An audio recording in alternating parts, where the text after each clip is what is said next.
the most valuable thing you can do that most people won't. If you've been following me for a while, I hope you already know the answer to that. The most valuable thing you can do is to reflect. See, with reflection comes insight, valuable insight. Most people just won't, though. I have groups right now, some leadership groups and that kind of stuff. They know how important it is. And we've taken a couple of weeks just to force in some accountability to make sure that we go through it. And so there's some accountability where we share it, the reflections with each other. So I hope that my encouragement to you today will allow you to take some time. And again, I think it's worthy of lots of time if it's the most valuable thing you can do. My mentors will take 2 weeks to go through their calendar, to go through their picture roll, to go through some of their family's picture roll, to go through some of their social media posts, and to really look at the previous year and reflect on it. Because a lot of people keep having experiences, but they're not necessarily maturing or growing from them because they haven't reflected on it. Now, this is whether you've had the best year ever or the worst year ever, and anything in between. Because I believe all of it serves us moving forward if we'll take the time to reflect. So I'm going to give you some reflection questions real quick, and then I'll share some of the insights I've already gained from the time I've spent reflecting, looking back on the previous year. So here's some reflection questions. I've got them written down in front of me. So what did I accomplish? What did you accomplish for the past year? What worked? Underneath this, there's some subcategories. I'm going to give them to you. I know it'll be really fast. Again, you'll be able to grab this download off the email or through the website. My biggest accomplishments, your proudest moments, your most positive impacts, your biggest growth moments, and your most significant relationships. And then what you're most grateful for. So again, this is all under what did I accomplish and what worked. For me, there's quite a few things in here. I would say just the ones that relate to you. A big one was what you see behind me. Our family grew and stretched 10 times beyond anything we could have ever imagined to get Living Fulfilled Farms, where my wife gets to live out her vision of being a preschool teacher and creating a preschool, a Christ-centered preschool program. And it's been one of the most amazing things, very stretching for sure, and a really big accomplishment.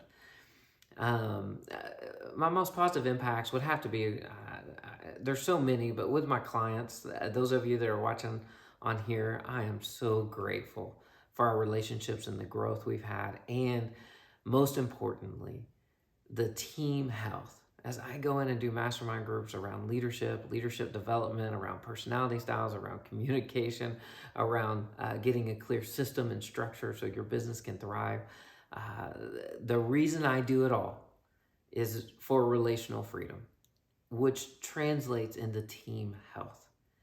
And some of the celebrations that my clients have had this year, whether they were celebrating some profit margins or some big goals they hit, or a leadership team development, or growing a leadership team to the healthiest it's ever been, has just been amazing. Some of the most significant emotional moments that I've been a part of. So those were fantastic. So again, what did you accomplish? I want you to think about those things. What did you accomplish? Next one, what did you learn? What did I learn? So underneath this, there's some subcategories just to give you some ideas. So what was my biggest time wasters? What were my greatest mistakes? What were my missed opportunities? And what were my least impactful relationships? Those ones that didn't really add a lot of value, maybe even took some away. My most important lessons for the year, and that's all under what did I learn? And for me, there's some big ones in here. I'm just going to give you a couple of them. My biggest time waste was the maintenance out at Living Fulfilled Farms. Just took me away and distracted me a whole lot from where I needed to be focused. My greatest mistake was not nurturing my marriage, not nurturing the relationship with Jacqueline. Well, we had tremendous accomplishments with Living Fulfilled Farms and living out our passion and serving others. Something we've done well for many years is to nurture and grow our relationships. It's often what I'm most proud of each year. This year, that's not on the list. As a matter of fact, we had some pretty heated fellowship because we had made so many withdrawals because we were so focused on taking care of Living Fulfilled Farms and the land and the property and the new buildings and the places where people were going to come in and be nurtured. And we just didn't nurture our relationship. So biggest mistake for me. You don't need any more on that. That was my greatest mistake that I've already started course correcting. We've started course correcting and we're going to continue to course correct. Question number 3, who did I lead? And remember, the hardest person to lead is yourself. So don't leave that part out. And then what held me back? What held me back? For me, what held me back? And just a little subcategory in here, things that I did or did not do, habits that were negative, or people that were energy suckers. For me, I think fear, some pride, and some ego, which pride and ego go together. The reason I put ego in there is because I read a book that really helped me to understand it called Lead Like Jesus.